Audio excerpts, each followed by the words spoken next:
Welcome to REWORK, a podcast by 37 Signals about the better way to work and run your business. I'm your host, Kimberly Rhodes, and I'm joined by the co-founders of 37 Signals, Jason Fried and David Heinemeier Hansson. On the 37 Signals website, there is a write-up called The 37 Signals Guide to Internal Communication. There are like 30 different points of how we aim to communicate both internally and with the public. And so today I thought we would talk a little bit about that. I'll link to this in the show notes. We're not going to go over all 30, but I pulled out a few that I wanted us to discuss. But before we get to that, I don't even know how this started, to be honest. Like, did you guys write it together? Did one of you write it? Kind of tell me the story of how this came to be, and then we'll kind of dig into it. Yeah, I wrote this primarily as an answer to a series of very similar questions I was getting from people, primarily on Twitter. I'd say something and they'd say, well, how would you do it? Or I don't think that's a good idea. Well, what's a good idea? So I would just kind of answer these things one off, which is why if you go through the list of 30, they're kind of tweet length answers in a sense. So I just started writing this list of like things I'd heard, questions I've been asked, questions I've been asked recently, questions I was asked a long time ago, things I know that people are curious about. And it embodies things about meetings. It talks about like the duration of a meeting. It talks about like long form writing, short form writing, when to decide on something, when not to, things like that. And at the end, I kind of get into more detail, which is about like how do we use Basecamp for this.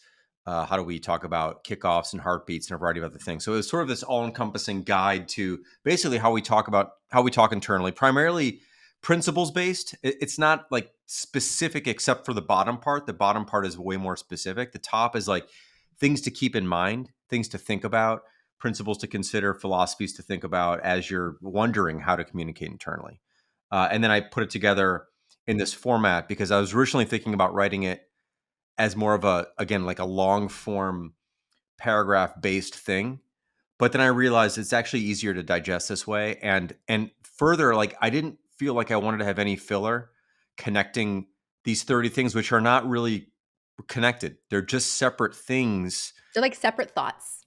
They're separate thoughts. I mean, you could certainly like pull a bunch together and say there's groups of them or whatever. But this is what you can do in one day. So I'm like, I'm going to write this basically in one day and get this out. And could I make it maybe group better or whatever? Maybe. I don't think it would add anything and it would take 3 days. And at that point, I'd be halfway done and I'd give up because I'd be working on something else. Something would pull me off. So this is an important thing. Like, what can you do in a day? I think it's a really important thing to keep in mind for this sort of thing. So that's what this is. I think what's also typical about how we write is that this is an extraction of existing principles of how we actually work. This is a recording both for the outside world, but just as much for ourselves to remind ourselves, do you know what? This is how we should be communicating. This is how we should talk.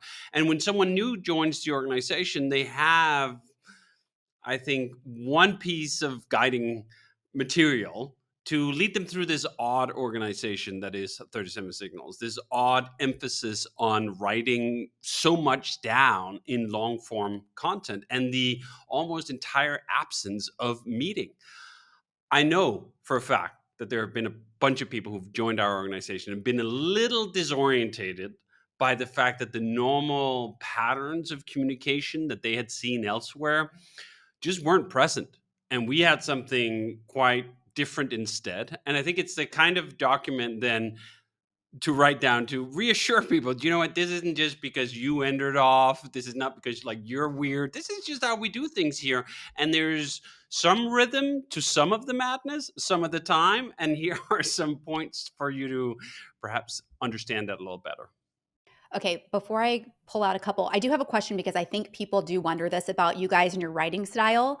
When you've published so many books as co-authors, Jason, you started writing this. Is there like an approval process? David, are you just like looking at it and saying it looks good on this one and I'm going to write the next time? Like, how do you guys work that out? I know it's a little off topic, but I know people are curious. I may have just written this.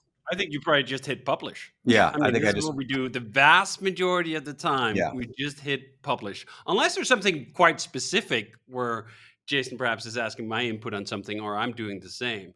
We don't have an approval process, generally speaking. Both Jason and I will just go straight from, I have an idea, I want to publish it, and then it's live. And I think that is the product in part of 20 years of trust, but also of the fact that we are so aligned on so many of these things. And also just this freedom and acknowledgement, as Jason says, what can we get done in one day? If there's got to be a ping pong ding dong back and forth, that just oftentimes is the deciding factor as to whether this is going to happen or not. I feel about this with my writing all the time. Once I moved some of my writing onto the Hey World stack, and it was more directly under my name, just that I didn't even have to have the mental filter of thinking, should I clear this with someone in some capacity? I started writing so much more. And that is so much more important, I think, for us in almost all the circumstances. What can we ship? What can we get out there? And all the things that lay in between that happening and not happening, get it out of the way. No approval process, just the gut reaction and sometimes some rewriting. I think both Jason and I really enjoyed the editing process, but it's also not like 3 weeks. I don't know how many times, Jason, you went over this, but you do it as you write it, and maybe a couple of times you go through it, and now you've spent an hour on it, and like, that's enough. Let's ship. It's not going to go through a long, trite editorial process here to just get everything perfect. It is so much more important to get it out there, because otherwise it'd never see the light of day. I think that is always the alternative. Do you know what? Could something be better? Yeah, I'm sure it could. But that's not what you're picking between. You're picking between, will this thing be allowed to exist?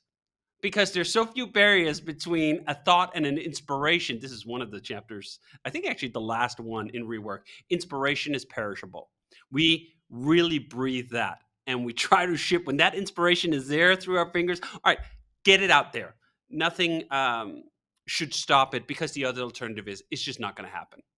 One of the other big advantages of writing in this style on the web is that publishing is actually a great way to force yourself into editing, actually. So by putting this live, like I've made many changes to this, probably more changes to this document since it's been live, because it's real. And now I know people are going to read it. When it's behind the curtain, it's easy just not to get real about it in the end. And you know, but now it's like out there. So like, I better make sure it's good and tight and sharp. And so that's another technique we'll use sometimes. It's like, just like, let's ship this. Like this happens in software. We QA, we ship very good software, but there's still something that happens, and there's a compression that happens in the last 5 minutes before shipping something, where you really begin to truly evaluate it in a different level. And you just simply can't simulate that. You can do all the error checking and all the basic stuff you do, but there's something about like getting up on stage. And that's kind of what publishing is like you're on stage and there's an audience and you're in front of the curtain now and the lights are on and it's go time. So that really, I think, helps us focus as well, which is another reason why one of the advantages of being small is that things like this don't have to go through, we don't have legal, we don't have anyone on staff who's a lawyer, but you know, at a big organization, you probably want to run this through a few people, because that's just how it is. There's no one to run it through here, actually. I mean, like David and I could show, and we have, like, hey, what do you think of this? What do you think of that? Like the group chat one I wrote, which is also in that same section on 37signals.com/thoughts. We did go back and forth on that one a bunch. But eventually it's like, let's ship this. It's the impact is there. Right. Whether or not it could be 3% more impactful, it doesn't really even matter. What I really enjoy about this forcing function too is, as Jason says, it's like turning on the lights, like really brightly, and suddenly you see everything. And that's great for fixing things that need to be fixed. But it's just as much a forcing function for all the worries, the naggings, the what if, the could have beens, the this could have been different, because it just gets washed away. As soon as you go live, this thing exists. And you're going to get drawn into fixing things that absolutely need to be fixed, but there's so many of the things you perhaps thought could have been improved, it just doesn't matter. And it's exactly the same thing in writing as it is in software. We always ship new features with usually a fairly substantial list of things we would have liked to have, and quite often we'll never look at it again. Once it's live, that is that clarifying function of where is the value here. And as Jason says, it's not something you can simulate, which took us some time, I think, to really internalize. I think we used to have more of a blame game going when we would stop something in the 11th hour that just wasn't right. We've done that with quite a few features where we're just about to go live. Everything has been prepared. All the momentum is behind just pushing. You don't really want to be the one who goes like, actually, I don't know if this is good enough or this should be different. But I think that's the thing, at least for Jason or I, at that last moment, you go like, no, wait. No, this isn't right. If it isn't right, most of the time it is right, and we push it out and we get all the benefit from it. But just occasionally we go like, do you know what?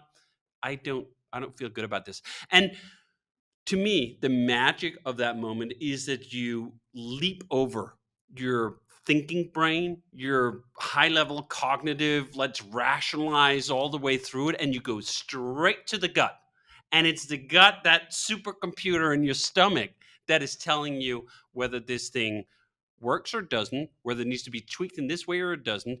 And that's why it can't be simulated, because that computer down there is a really lossy function. It can't just be turned on and off. It just occasionally would jump into action. And most of the time we're up here in the cerebral level. And you know what? You gotta find a way to find your gut. And going live is the best way I know how. Okay, I'm going to pull out a couple of these. I know these are like tweet length, but I would love for you guys to expand on them a little bit if you can. And even if you have some real life examples of how this has worked in your business, that'd be awesome. The first one, I'm assuming it's number one on purpose, but it is number one. You cannot not communicate. Not discussing the elephant in the room is communicating. This is a classic thing. Like you learn this or I learned it in school. You cannot not communicate. I forget who said this originally, but it's just a classic thing, which is everything is communication. Not saying something is communication. Saying something is communication. Avoiding something is communication. Everybody knows, basically, or they know something is up. Ignoring it or staying quiet about it does not make it go away, is essentially what that is. So it doesn't mean you should say everything either. It's just like, be aware that not saying something is communication. Acting a certain way, seeming like you're hiding something. This is all communication. Keep that in mind. Everything is communication. And one of the key parts of that communication is who's making it. Either you get to set the tone and set things straight and be clear, or if you don't, someone else is going to step in. They're probably not going to be that clear. They're probably not going to have as much of the pictures as you do, but they will simply fill that empty space. The not communication is going to turn into their communication. It's going to turn into hearsay. It's going to turn into rumors. It's going to turn into speculation. It's going to turn into all these things you really don't want. And what I like about this notion is it comes up because just saying the thing is difficult. That's why you're not saying it. It's hard, and you'd prefer not to. You'd prefer to walk around it. You'd prefer not to address it head on. And in a moment of weakness, you think that's possible. You think you can avoid it. You think you can walk around it, but you can't. All of that walking around is going to send a big message of actually, there's something here. Let's dig in with our blindfolds on to not figure out what the hell is going on. And I think we've had that internally. One of the best examples, perhaps, is when we let someone go at the company. And we've had to do that quite a few times over 20 years. And at a lot of companies, it's almost like that person just vanishes, disappears. Maybe a couple people are in the loop as to why something happens, but broadly speaking, you walk around. Companies walk around the why. And I think we have had a better record than what I've seen at most places on not walking around, just being upfront. Do you know what? It does not always work out. Here's some of the reasons, not all of them. We don't have to dig through all the nitty-gritty details on all levels, but you should have some indication of like why. Because again, if you don't, other narratives will move in to fill that space. Oh, it's because the company's doing really badly and they have to lay off a bunch of people, and who's next? There are all these potential narratives that can creep in and fill that empty void. So you better be there first, and you better be clear enough that whatever doubt is left is on the margins. And it's in the stuff that, yeah, you might be curious about, but also it's not your fucking business. Okay, with that, we're going to go on to my second pick, which is number 7. And this is very, very 37 Signals culture, I feel like. Never expect or require someone to get back to you immediately unless it's a true emergency. The expectation of immediate response is toxic. I think in the world of texting and slacking and all of those things, I think this is kind of unheard of. Yeah, I mean, this is about respecting other people's time and recognizing that the expectation of immediate response is not a fair expectation in most cases. Yes, there are emergencies. Yes, there's times when things absolutely need to be dealt with, but most cases that's not the case. And just because you use a medium that would suggest instant messaging, and they don't really call it that much that anymore, but like whatever, that's coming from you. That doesn't mean the person receiving it needs to respond instantly. So just recognize that. And if you do need someone to get back to you instantly or very quickly, like you're going to want to communicate that. So it's clear, like, hey, David, there's like, we have to deal with this as something urgent. The medium shouldn't say that, but the words should say that. Or you pick up the phone and call someone. That's kind of, I think, for us, like ultimately, like since we don't use the phone very often, that does mean something is important or urgent or high fidelity in a way that maybe texting or email or Basecamp or whatever wouldn't be. And I think this is where habits are super duper important. If you have a habit of using, say, a Slack or a chat tool for everything, you're going to be in that loop of constantly expecting a reply because very often you will get one. And there's just that dopamine loop that goes that, like, I'll put something in and immediately get something back. It's very low calories. It's not actually good for you, but it's training your brain to expect those things at all times, in all circumstances, including when it not just doesn't matter, but doesn't matter at all, where I could just as well get a response in 2 hours as I could tomorrow, as I could 2 days from now. And I think with Basecamp in particular, we're trying to not just sell you better habits, but to teach ourselves better habits, to have tools that will encourage those habits to become true. Long form writing is one of the absolute pillars of how we communicate at 37 Signals. And we do a lot of that through Basecamp messages. Basecamp messages don't have the expectation that someone's going to reply with a comment in 30 seconds. In fact, the expectation is you could lean back and ponder what was said or written and come up with something insightful, maybe in 4 hours or tomorrow or even next week. And I think teaching your organizations good communication happens. First of all, that's why Jason wrote this post. It's both about teaching others that and teaching ourselves that. But then it's also about the tools.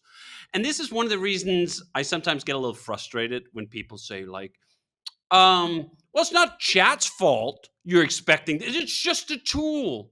As though the tools didn't have a handle that encouraged you to grip them in a certain way. They all do. They all have a handle that encourage a certain way of use.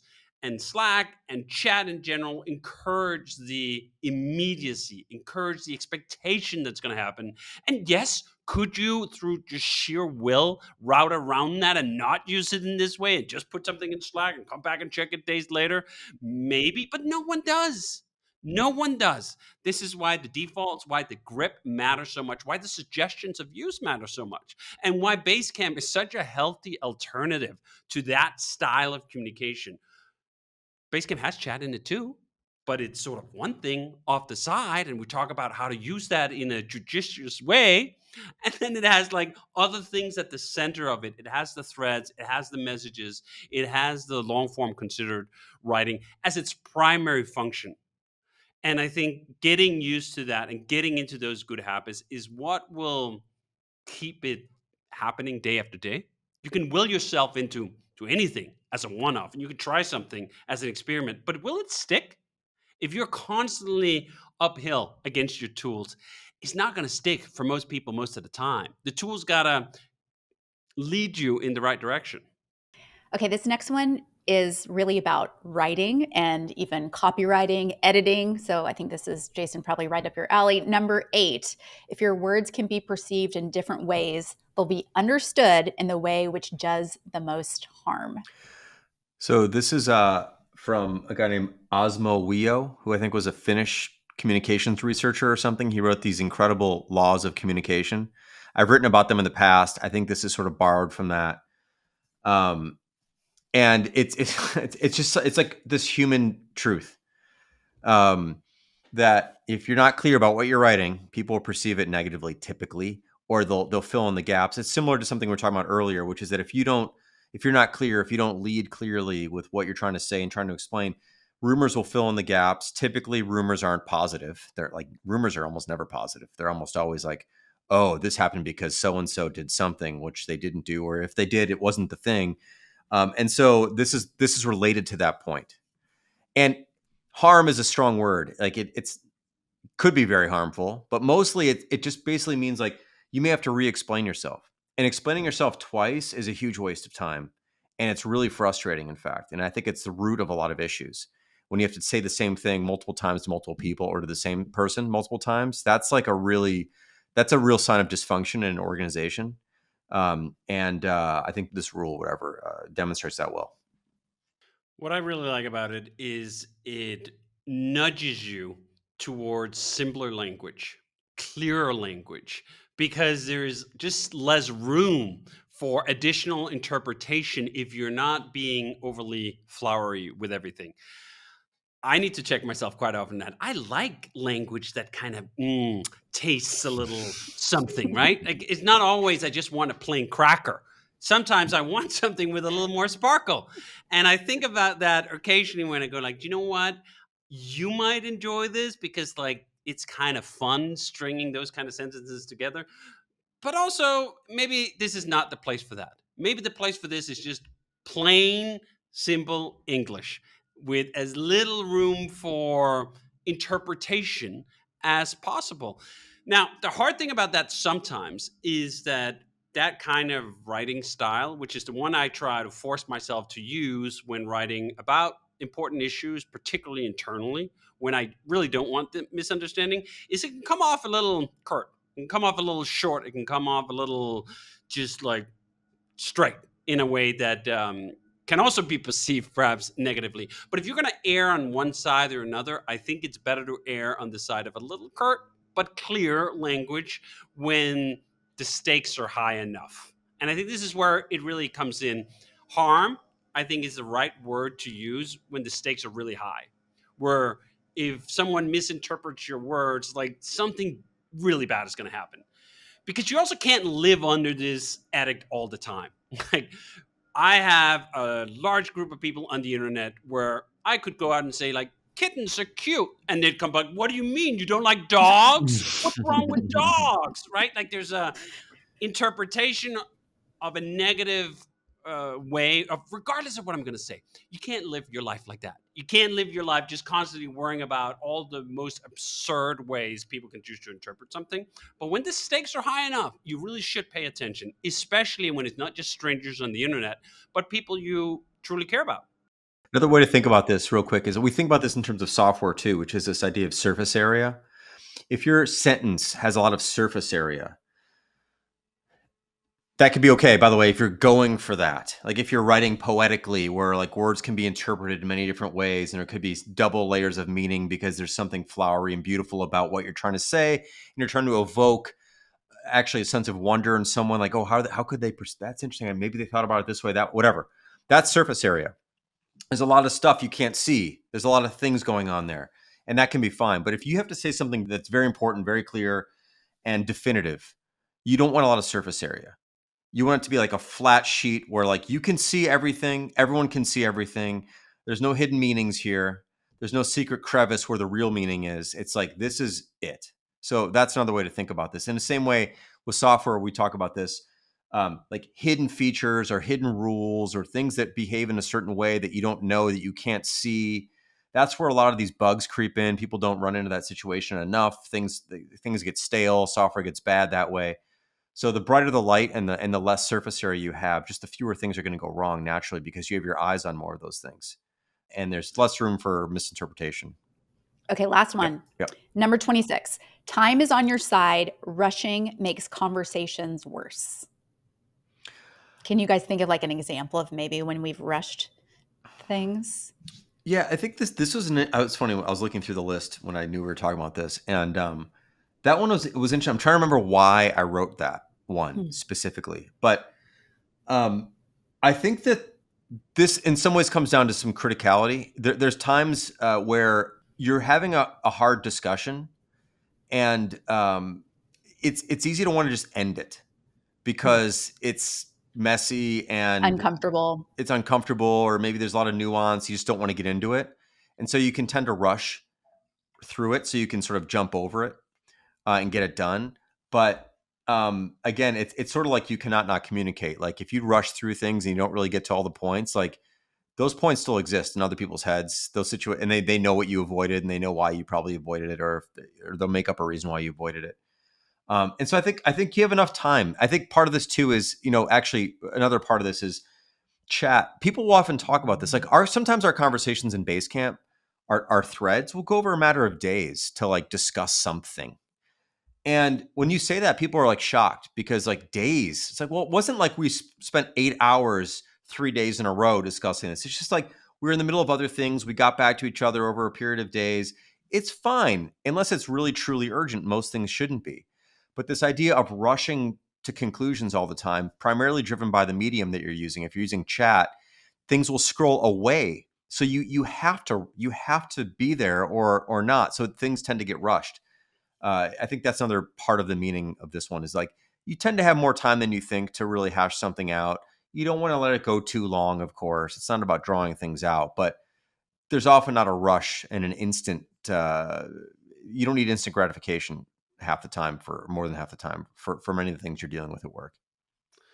How I like to think about it is there's a reason why we say the heat of the moment, because a given moment is a short period of time. And that's when things are hot. That's where they might be a little testy. And if we're trying to just force that through, we're going to stay in that maximum heated Thunderdome of argument. I've certainly been in a Thunderdome like that with Jason many times, especially I think earlier on we had Ryan in the room for some very heated product decisions that now in retrospect look almost laughable, that we would get that fired up about things that with the passage of time seem incredibly inconsequential. Now, I think there's actually a dash of that that's good, that you want some passion in it. You want people to care. You want to have them argue for their positions. And this is how we're going to find a better way to do it. That's all fair. There's also some fairness to the fact that if you just wait, actually, I'm going to make Jason's point here. If you just wait 5 minutes, can you give it 5 minutes? If you give it 5 minutes, it's going to cool off and you are going to look at it slightly differently, sometimes materially differently. And if you give it a day, oftentimes it's just not a big deal. Like that sort of fiery argument we just had yesterday feels suddenly completely inconsequential because you let it cool down and you let it sort of marinate in your supercomputer in the gut. And you're like, you know what? I don't care that much. Or even better, do you know what? It does matter, but you're right. You know, a few people say, wait a minute, you're right. In the heat of the moment? None. No, nobody does that. We're not built for that. When you are in the heat of the moment, you are built for pushing your position forward. Being able to let it cool down, lean back, consider what was said, and go, do you know what? You're right. Let's just do it your way, is a distinct quality of not rushing through. Well, there are 30 principles on the 37 Signals Guide to Internal Communication. I will link to that in the show notes. You can also find it on 37signals.com/thoughts. REWORK is a production of 37 Signals. You can find show notes and transcripts on our website at 37signals.com/podcast. Full video episodes are on YouTube and Twitter. And if you have a question for Jason or David about a better way to work and run your business, leave us a voicemail at 708-628-7850. You can also text that number or send us an email to rework@37signals.com.